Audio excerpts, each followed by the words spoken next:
Hello Infinite Magicraid community, Flaery here once again. Today we are back with another hero build video. We'll be doing Nicholas, or worldly known as Santa. I wanted to do him for a while now, just haven't gotten to him, and here we are. Nicholas, you kind of want first aid set on him and nothing else really. In terms of echoes, you want his own echo or any echo with effect hit, really. You're getting very good freeze hit here, and then the direct damage and dot damage bonus when you grant speed up, and also this part of the echo is usable on any unit that grants speed up, really. Which is really good here. Okay, so we did say first aid for the speed and the effect hit, and also the healing effect counts too, because he does heal on his S1 and on his S4 as well. Let's go over his abilities. So S1 deals some damage, applies effect rest down 2, and restores HP based on his HP. It's for the lowest ally HP. Yeah. His S2 is the shield, and at exclusive 1 is the speed up, which is very important for PvE. You want to have a source of speed up in your team at all times. It's just that good and that needed. So going for Nicholas exclusive 1 is very good, and you should definitely consider that.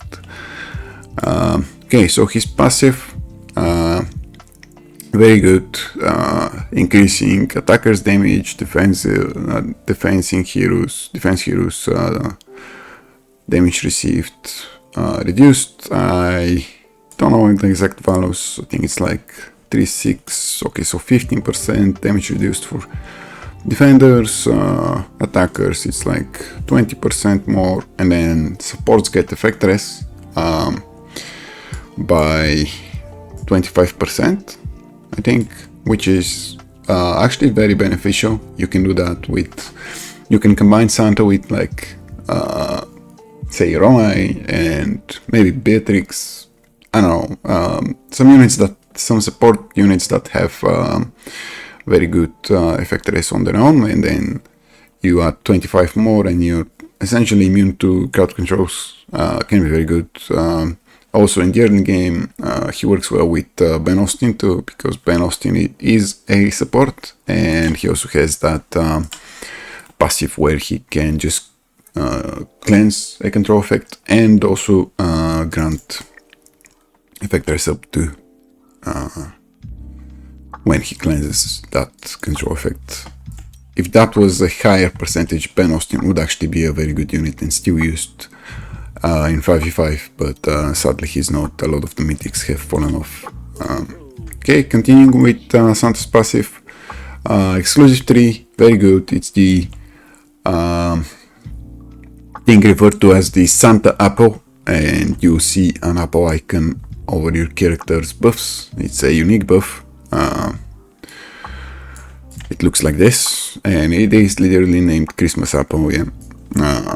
So your whole team has this and is immune to that once, and they would be restored to 30% HP when they die, which is very, very important in both PvE and PvP. Can win you a lot of games or bosses, dungeons.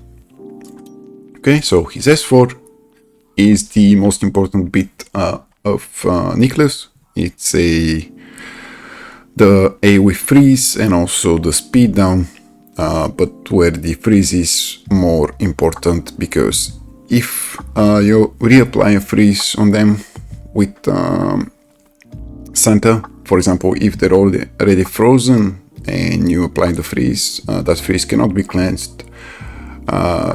So for example, even Panda won't be able to cleanse that freeze. Okay, so you want very good effect hit on your Nicholas, And then his exclusive 2 is the cooldown reduction of his ultimate skill, which is important mostly for PV, where you're freeze locking the waves, but against bosses in any PvP it's not that important really. Yeah, so I'd say exclusive 1 very important, exclusive 3 really good too, exclusive 2 just for the waves control can be good, especially if you're struggling like in mid game or so. Here are my stats on him. I have very good speed here, good effect hit. I know people, a lot of people that have a lot more than me. I just don't need it currently, as I am running a hit grandmaster on him, which gives me additional 27%. So I'm nearly at 200 effect hit in battle. And then we also have good effect rest on him, just for PvP to be able to potentially resist Nazeus freeze, for example. You don't need mastery on Nicholas. If anybody tells you that, don't do it. Healing effect, we said it's nice to have some, and then everything else is kind of irrelevant. Maybe something nasty is nice for PV, and yeah, in PvP too. In terms of emblems, is what we have. Obviously the effect hit ones. Emblems, really good. The cooldown reduction here and the speed. I've also picked here shield effect just because I prefer having higher shields rather than higher heals, because for me the game is actually dictated by the shields and not the heals, because even if you're 100% HP, you just die to one shots in PvP at least, and the only way to stop that is having higher shields. Obviously, probably this one would be better in the current meta where Dot is the main source of damage, like Lance, Morikis and Era 2 all are doing Dot damage, as well as Xiaoyan, and yeah, I don't know who else. I think even Surtur is considered burn damage, which is dot damage. So that emblem, I might need to redo all my emblems and pick that one. It's like 9% damage reduction against the current meta in the game, which is just good, really. That heal effect doesn't do much for him, because who's gonna heal your Santa in the team if not himself? I don't know if that works with self heals. Maybe it does, maybe it doesn't. Okay, so we said echo his own or any with effect hit auras. Okay, so hit grandmaster, really good here if you can afford it. If not, you would always be going for hitmaster aura. It's just that good, 24%, really good here. If you cannot afford that, you would go for the range hit aura, which is pretty good for the price you're paying. Really good here, and you would later on move to hitmaster. Now, if you don't have a Lydia and you're wondering what to do with your combat vanguard, you could use it on Santa. It's alright to use it on him. It's not the worst thing in the world. And combat vanguard is the most important aura in the game. Actually, it just provides you that much damage boost, and I would say it's even better than skill master in that regard. And yeah, you would really need to work on your combat vanguard and maxing it out early to mid game, just to have that great boost of damage. In terms of blessings, we always go with freeze hit. Even if you have like a really good effect hit one, you save that for somebody else that actually needs the effect hit, like any poisoner, bleeder, burner, and so on. HP burner even. I wouldn't say HP burner, they want HP, but Yeah, you save your effect hit because later on it would be costly to move it. As you can see, it's like 300 gems here and 400 for 8-tier mythics and so on. You can very easily get good freeze hit ones. I think I have a lot by now. Yeah. Yeah, I have a good S tier here too. Yeah. Secondary emblems. I just gave him some attack to do some more damage. Not too important really. And some effect rest here, as we said, for PvP is nice to have. I mean, it's also nice in PvE, really. You can resist some stuns or maybe some debuffs. Nice to have. Okay, so we went over all of these. You should be looking to break through him if you're lacking the speed. You kind of want to be at 2620 to be able to go before the Dwarven bosses, Nibelungen bosses level 40. Most of them at least, excluding Efreet. Okay, let me quickly show you my gear and what we have on him. Just let me move my camera away. Kind of annoying that I have to do that every time. Okay, so here we have a pretty lucky one. This is my greatest piece of speed gear. A speed weapon, like overall. Yeah, really good here. Really lucky with that one.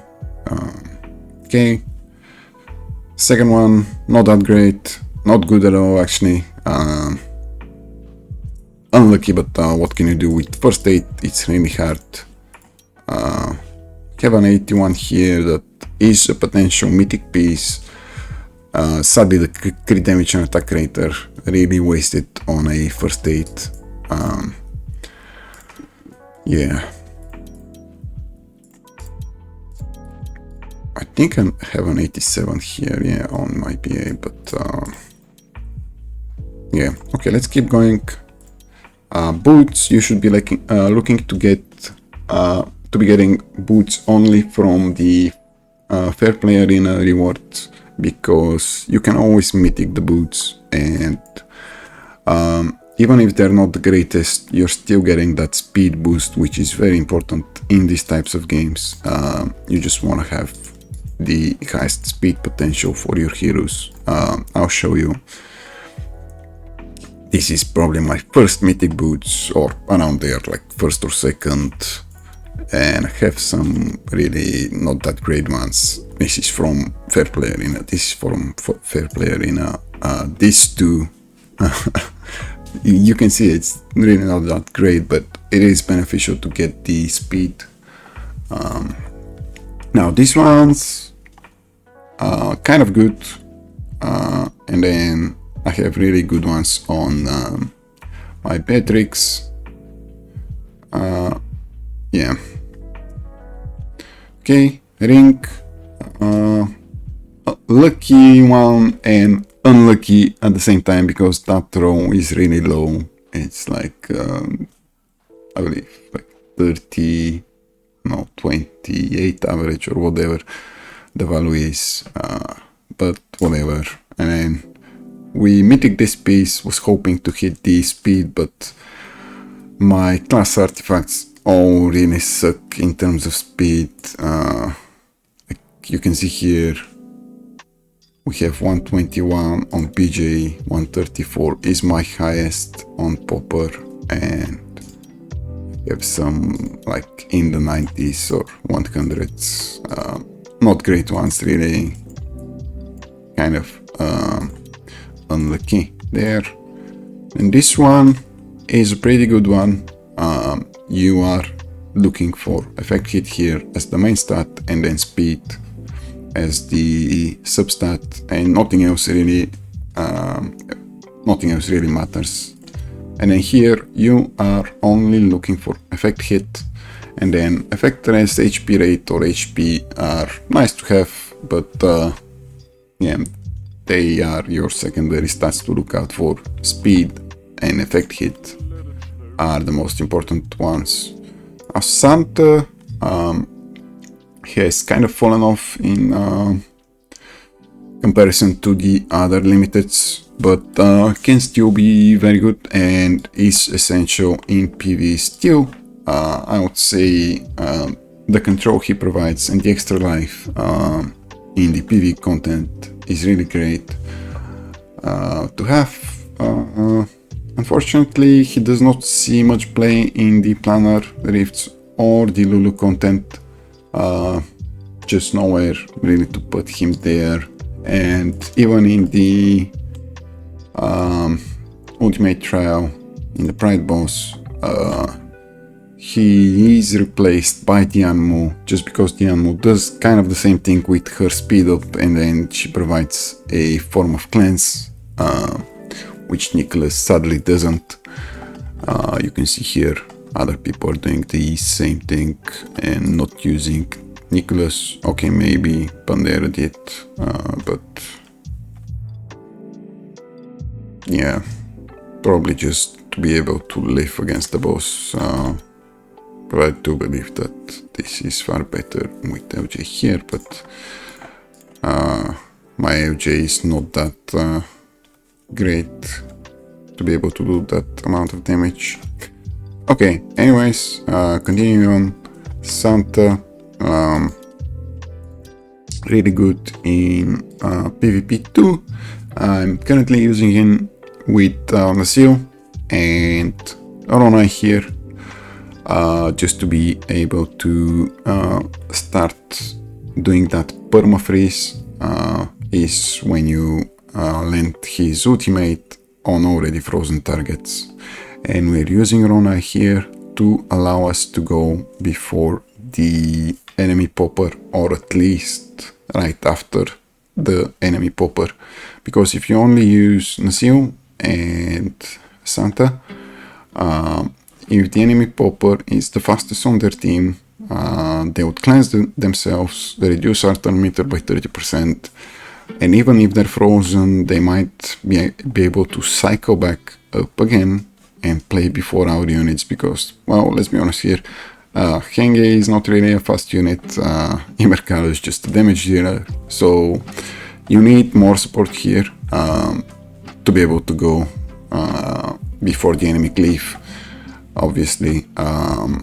Like that applies if you're facing space too, because well, I don't know, maybe against space, but maybe like space Runai, Runai would likely resist the Nasil and then hypnotize your whole team, and your Santa won't be able to go, which would just make your whole team concept just clunky and not reliable. So you need something here. You could do many options here. You could do Blaze, you could do Atkins, you could do BJ even, you could do Wheeler. A lot of stuff you can do here. Something more affordable that you could do. I don't know, let's see.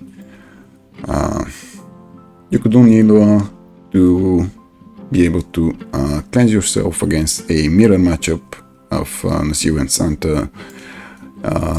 What else? You need something with turn meter boost. Maybe a very fast Dianmo could work too, but I'm looking for something with innate turn meter, so a Sindu would be very good here. Yes, Santa can be alright here. Santa Space can be alright here, but I don't like Space. I think she fell off a long time ago from the meta. Queen can be good here too. Sadly, he does not do anything other than freezing the enemy team, and that's just it. Sindhu kind of does the same thing. She just silences them and then she dies, and you're dead, and you're wasting one unit spot for a crowd control that is currently irrelevant in the current meta of the game, because we have so many cleansers and high effectoress units that is just irrelevant now. We even have like units like Wheeler who would apply Hypnotize, get turn meter boost and terminator reduction, even when they're CC'd. So yeah, we have Moron cleansing, we have Beatrix essentially immune to CC, Wukong cleansing, Popper here. Well, this team is weak to CC, that is like the one bad thing about it, but if you use like a Nilo here, you're kind of good, or you could use a Moron here. Then we have like Panda here, then your fifth team. Well, obviously you're not going to be using the same teams as me, but you should be thinking about having some form of a cleanse in all your teams. Then we have like Raven here, that's like a mini Panda, I would even say it's stronger than Panda. Runai, essentially immune to crowd control, Hengi too because of high effector S, Nasiu is immune to CC, we said Nicholas wants good effector S, and he also provides 25 additional effector S for Runai here. Danny Mercado is kind of the suicide dog here, he would just die first and then kill something with his suiciding passive. I don't know why I talked about all my PvP teams, but yeah, I turned out okay with Santa.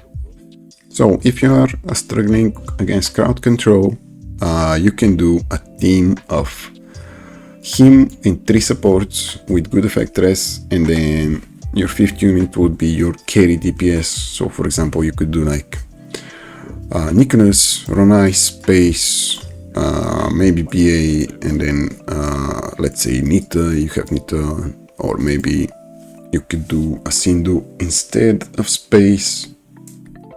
Yeah, just you have a lot of options here, really.